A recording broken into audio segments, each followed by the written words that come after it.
Аккуратные косички, новенькие гимнастерки и не по-детски серьезные лица. Воспитанники детского сада «Аленушка» поют, танцуют, рассказывают о войне, присутствующем в зале. Именно так детвора совместно с воспитателями, родителями решили презентовать две новые книги, которые выпустило дошкольное учреждение в преддверии 9 мая.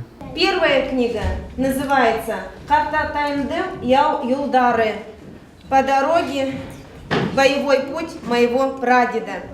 Эта книга, здесь вы увидите истории прадедов и прабабушек, воспитанников нашего детского сада.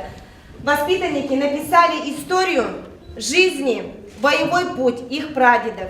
И еще в этой книге все стихотворения, которые они посвятили своим прадедушкам и прабабушкам, они посвятили именно в этой книге. И сегодня, уважаемые гости, все стихотворения, которые вы услышали и еще услышите на нашем праздничном мероприятии, написаны воспитанниками и педагогами нашего детского сада.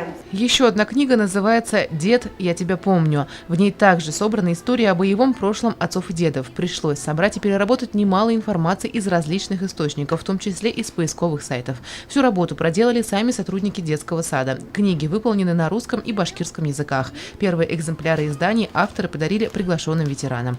Подобная работа, написание ни много ни мало исторической брошюры, объединяет людей и поднимает дух патриотизма. Сошлись во мнении абсолютно все. По заверениям руководства, эта работа будет продолжена и впредь.